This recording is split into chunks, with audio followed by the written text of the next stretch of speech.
Bueno, usualmente cuando hablamos de innovación en la seguridad ciudadana, la mente proyecta casi de inmediato estas imágenes de alta tecnología. O sea, hay una expectativa muy clara, ¿no? Se asume que una ciudad moderna, para ser segura, instala cientos de cámaras con reconocimiento facial.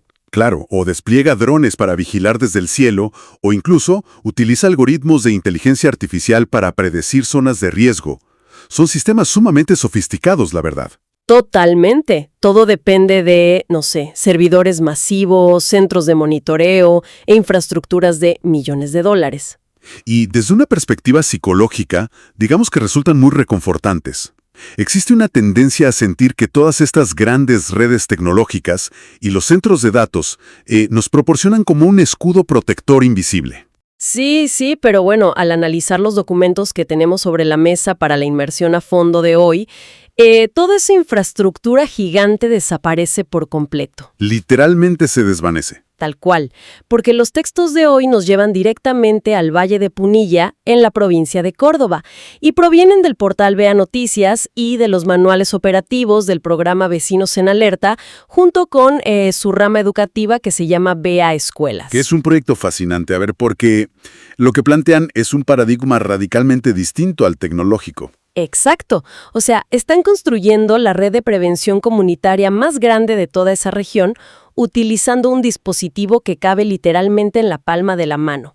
Un dispositivo que no requiere baterías, que ignora por completo si hay Wi-Fi o no y que cuesta unos pocos centavos. El silbato. El silbato, sí. Y el contraste es justamente lo que hace que este caso de estudio sea tan digno de análisis. Porque en una época hipertecnológica, donde, digamos, la primera reacción de cualquiera ante una crisis es buscar una pantalla táctil, observar una región entera consolidar su seguridad mediante un tubo de plástico que solo manipula el aire es un fenómeno sociológico muy profundo. Es que es increíble. Y el lema central que impulsa todo este movimiento es súper directo, ¿verdad? El lema es: un silbato puede salvarte la vida. Así de simple. Y funciona. Sí. Y me gustaría mencionar que la escala de este proyecto es monumental, sobre todo para tratarse de una iniciativa puramente autogestionada por la gente. Según los reportes, esto no es un programa que haya bajado desde un ministerio de seguridad o algo del gobierno. No, para nada. Fue desarrollado por un vecino de la localidad de Vallehermoso, Marcos Nahuel. Exacto, Marcos Nahuel. Y todo esto comenzó en el barrio San Antonio, allá por el año 2025. O sea, empezó a nivel de cuadra, tocando casa por casa, y de repente escaló hasta cubrir un departamento entero. Hoy en día, la red de Vecinos en Alerta abarca 16 localidades del Valle de Punilla, desde Villa Carlos Paz hasta San Marcos Sierras. Y, lo más destacable, es manejado exclusiva y únicamente por quienes viven allí. Que es un detalle no menor. Y bueno, ese origen vecinal, digamos, define un poco toda la logística de la herramienta, ¿no? Porque los manuales especifican que utilizan silbatos de supervivencia que son capaces de emitir hasta 120 decibeles. 120 decibeles, sí. Para que la audiencia se dé una idea, estamos hablando de una intensidad sonora equivalente más o menos al despegue de un avión a muy corta distancia. ¡Wow! O estar parado justo al lado de la sirena de una ambulancia. O sea, en condiciones normales de viento, el sonido viaja a más de 1 kilómetro a la redonda. ¡Es una locura! Y lo brillante de esa simpleza, a mi parecer, es la accesibilidad. Porque, o sea, un dispositivo así te funciona bajo lluvias torrenciales, no se te apaga si hace un frío extremo, y algo súper importante, no requiere gran fuerza física para activarse. Y hay otro factor clave ahí que fomenta que sea tan masivo, y es que los silbatos son de distribución gratuita. Claro, el tema del dinero. Exacto. La idea es que nadie quede excluido de esta red de seguridad por cuestiones económicas. Las fuentes que revisamos detallan que los costos de producción y la distribución son absorbidos íntegramente por los propios coordinadores del proyecto. Y la dimensión social y, digamos, política de ese financiamiento voluntario es enorme, porque al leer los documentos se refleja un panorama donde los ciudadanos decidieron consolidar esta red y proyectarla a gran escala, precisamente para sobreponerse a los sistemas de prevención de los municipios. Sistemas que ellos perciben como ineficientes o insuficientes, ¿sí? Exacto. Y a ver, sin tomar nosotros ninguna postura política al respecto, el hecho puramente objetivo es que la comunidad determinó que, ante esa falta de respuesta oficial, lo más lógico era organizarse, educarse e invertir su propio dinero para su protección. Es un nivel de empoderamiento civil tremendo, pero si te parece, pasemos un poco de la filosofía a la mecánica pura del asunto. Sí, por favor, porque repartir pedazos de plástico de colores brillantes es la parte fácil, digamos. El desafío real es entender cómo un simple ruido agudo detiene un delito callejero en curso. Claro. Los manuales enfatizan esto del poder disuasivo todo el tiempo, pero quiero que profundicemos en el porqué. O sea, ¿qué le hace exactamente un sonido de 120 decibeles a la mente de un agresor? Bueno, lo fascinante aquí es entender la lógica del crimen callejero. En su estructura más básica, un delito de este tipo requiere de un elemento fundamental para tener éxito. El factor sorpresa. Más que la sorpresa, el aislamiento. Un agresor siempre busca que su víctima esté totalmente desconectada de su entorno. Busca el silencio absoluto, la falta de testigos. El aislamiento es, digamos, herramienta táctica número 1 del delincuente. Claro, tiene sentido. Entonces, al emitir un sonido repetitivo a semejante volumen, ese aislamiento se destruye instantáneamente, a nivel físico y psicológico. Es como tener un botón de pánico analógico que en lugar de, alertar de forma silenciosa una central telefónica o policial que está súper lejos, enciende una alarma directamente en el cerebro de cada persona en un radio de 10 cuadras. Esa analogía es perfecta. El sonido genera una respuesta automática de sobresalto. Crea visibilidad inmediata. Entonces, el agresor experimenta una confusión y un estrés agudo brutal al comprender que en cuestión de 3 segundos va a haber luces encendiéndose en las casas, vecinos asomándose a las ventanas. Y toda la ventaja táctica que tenía de moverse en sigilo se evapora, ¿no? Exactamente. Y eso generalmente es lo que provoca la huida inmediata. Bien, vamos a desglosar esto porque suena impecable en la teoría de la disuasión, pero en la práctica del día a día a mí me surge un problema logístico bastante evidente. A ver. Si miles de personas en un solo barrio tienen un aparatito capaz de aturdir a una cuadra entera, o sea, ¿qué evita que esto sea un caos total? Las falsas alarmas, claro. Tal cual, porque alguien podría soplarlo porque se asustó con un perro suelto o, no sé, porque un auto le está bloqueando a la entrada del garage. Si todo mundo lo toca por cualquier cosa, se convierte en ruido blanco, se genera fatiga auditiva y al final nadie va a salir a mirar. Y ese es justamente el punto de quiebre de cualquier sistema de alerta comunitario. Y el Manual de Vecinos en Alerta lo aborda de frente, exigiendo un lenguaje común.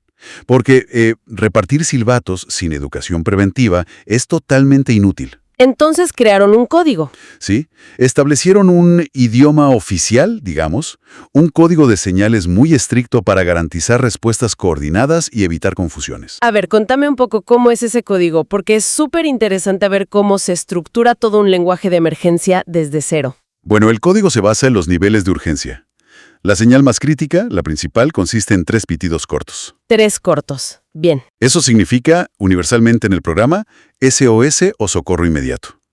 Y se reserva única y exclusivamente para situaciones de peligro inminente o ataques que ya están en curso. Perfecto. O sea, ayuda ya mismo. ¿Y qué pasa si veo algo raro, pero todavía no es una emergencia de vida o muerte? Para eso está la señal de un pitido largo. Un solo pitido pero sostenido. Eso se traduce como alerta. Se utiliza más que nada para señalar algo sospechoso, tipo personas merodeando cerca de las casas en la madrugada o intentando forzar un portón. O sea, sirve para avisarle al vecindario que prendan las luces y presten atención visual, pero sin decir que alguien está siendo atacado. Exacto, es una llamada de atención. Y luego hay una señal muy particular para escenarios extremos que es la señal de aquí estoy. Ah, sí, los manuales la mencionan mucho para casos de rescates, ¿verdad? Sí. Consiste en 2 pitidos largos seguidos de uno corto. Está diseñada específicamente para guiar a los equipos de rescate en desastres naturales, como pueden ser derrumbes, incendios forestales o inundaciones. Y el manual indica que hay que repetirla cada 30 segundos. Que entiendo que la lógica detrás de esto, y corrígeme si me equivoco, es la conservación de la energía vital de la persona atrapada. Es exactamente eso. Gritar bajo los escombros agota la capacidad pulmonar rapidísimo y te destruye las cuerdas vocales en minutos. Pero el silbato te permite emitir estas señales de auxilio durante horas, con un esfuerzo diafragmático mínimo. ¡Qué bárbaro! Y nos falta una señal más para cerrar el ciclo de comunicación. que es la señal de respuesta. Los dos pitidos cortos. Eso, dos cortos, que su significado sería algo así como ¿todo bien? O te escucho. Es la confirmación de recepción de señal. Si una persona en peligro hace sonar la alerta máxima de 3 pitidos, digamos, alguien desde un balcón lejano puede responder con 2 pitidos cortos. Así confirman que la comunidad está prestando atención y que la ayuda está en camino. Y me imagino que esa retroalimentación acústica debe ser vital para la víctima, porque, o sea, le reduce el pánico al saber que no está gritando a la nada, que no está sola. Totalmente.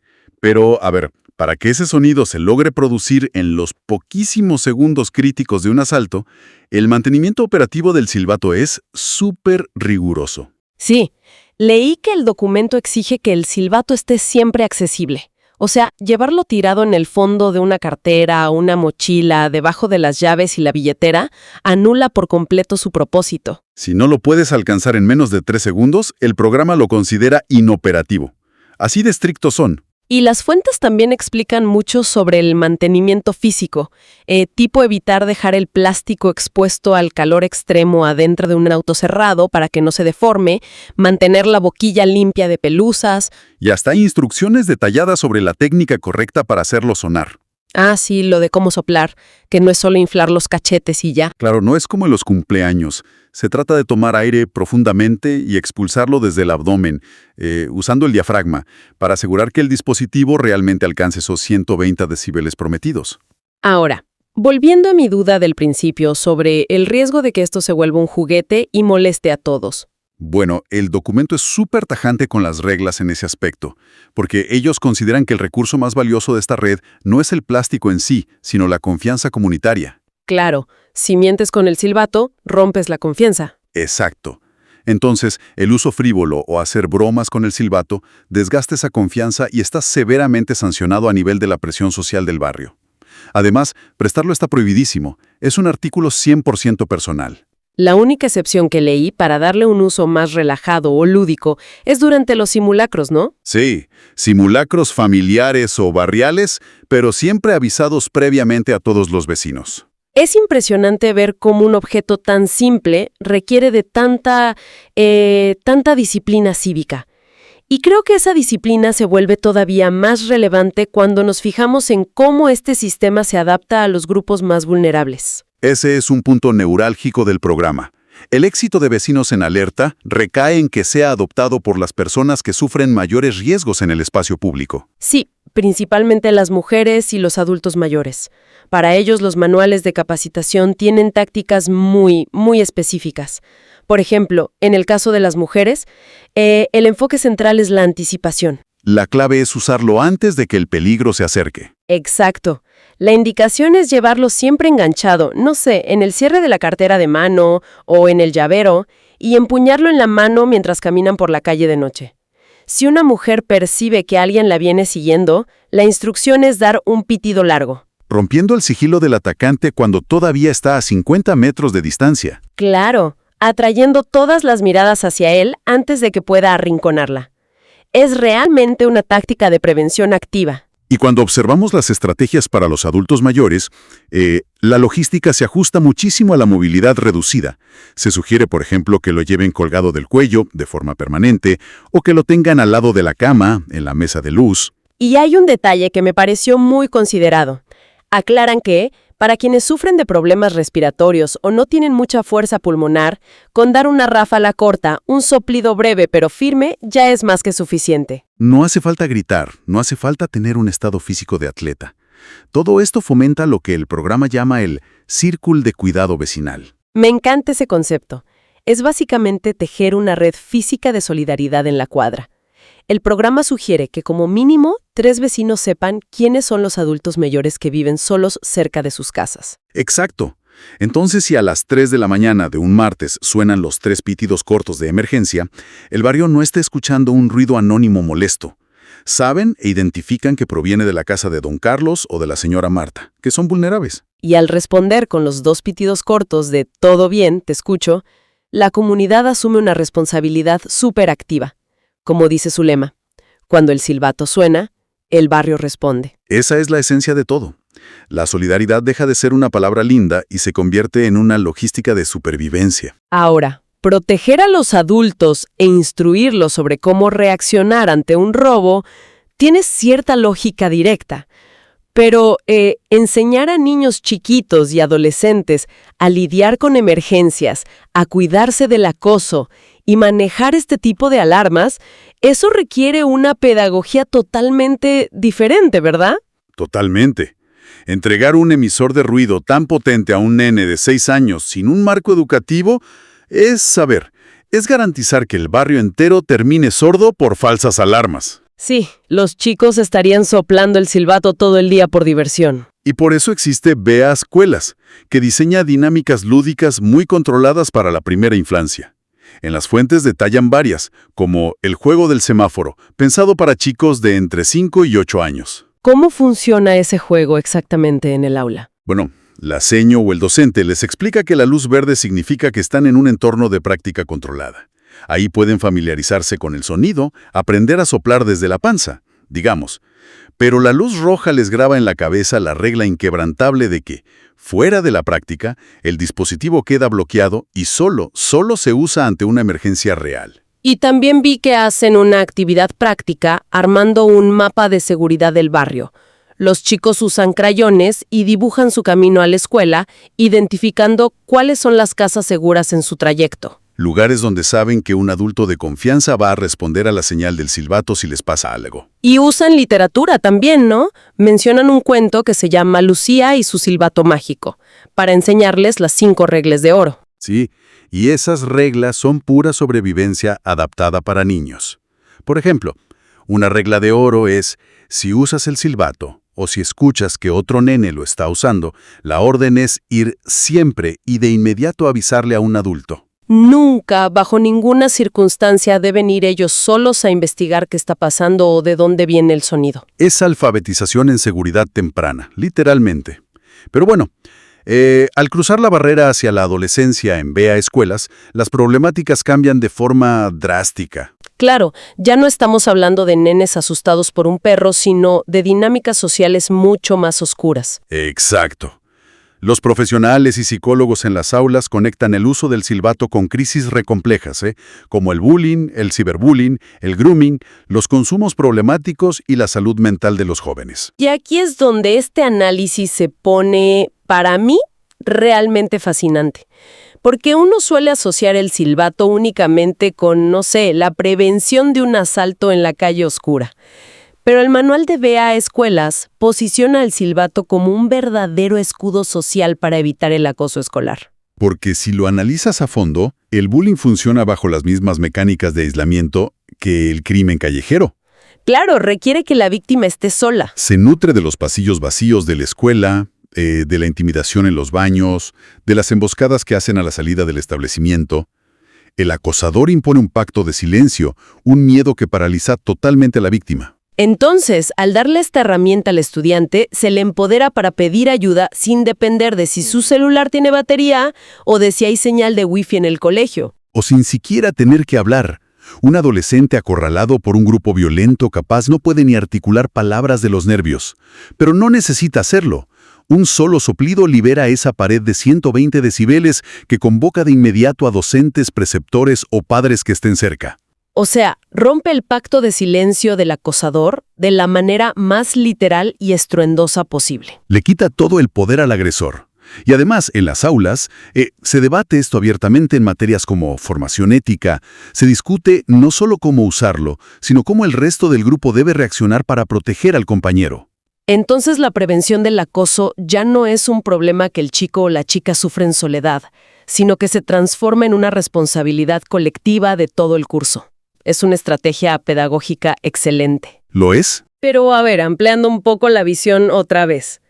Tenemos mapas dibujados por niños, silbatos de colores, vecinos respondiendo por la ventana. Todo suena muy, digamos, humano y analógico. Y la pregunta logística obvia es, ¿cómo se mantiene este esfuerzo vecinal vivo? Para que no sea una moda, dices. Exacto. ¿Cómo evitas que no se quede en una simple moda analógica de un par de meses? ¿Y cómo haces para gestionar tanta información en 16 localidades distintas sin que se vuelva un desorden total? Bueno, la respuesta de Vecinos en Alerta es brillante. porque no es que rechazaron la modernidad o se volvieron puristas de lo analógico, la integraron. La gran escala de este sistema se logra gracias a un ecosistema híbrido muy robusto. Silbato las aplicación móvil. Esa es la dupla. El silbato físico se complementa perfectamente con la aplicación para celulares que también desarrollaron llamada Vecinos en Alerta, que por supuesto también es de descarga gratuita. Y según detallan las fuentes, esta app funciona como el verdadero centro de mando de toda la operación. O sea, mientras el sonido del silbato destruye el aislamiento físico inmediato en un radio de unos metros, En la aplicación se encarga de romper el aislamiento geográfico a gran escala. tal cual. ¿Y cómo es la secuencia operativa de eso? Fíjate cómo es la sinergia. Supongamos que alguien escucha la alerta máxima de 3 pitidos en su cuadra. Inmediatamente, esa persona agarra su celular, abre la app de Vecinos en Alerta y activa lo que ellos llaman el botón de pánico digital masivo. ¿Y eso a quién le avisa? Eso dispara notificaciones con la ubicación en tiempo real, no solo a los contactos personales de emergencia del vecino, sino a toda una red barrial ampliada. Ah, o sea que la alerta digital viaja kilómetros en un segundo. Y leí que también el ecosistema cuenta con un mapa interactivo de incidentes en la app. Sí, es un mapa alimentado por los propios vecinos.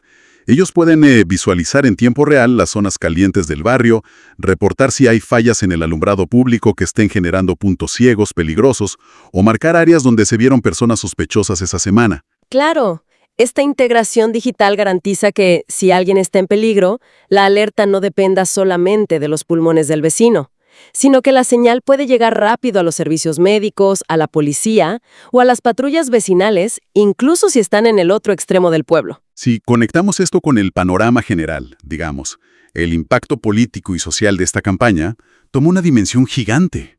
O sea, tienes 16 localidades enteras coordinando una respuesta que mezcla plástico y código de software. Educando a niños sobre el bullying, cuidando a los abuelitos. Todo. Y todo impulsado, desarrollado y financiado por la propia base ciudadana, invirtiendo su tiempo libre para cambiar la percepción de la seguridad.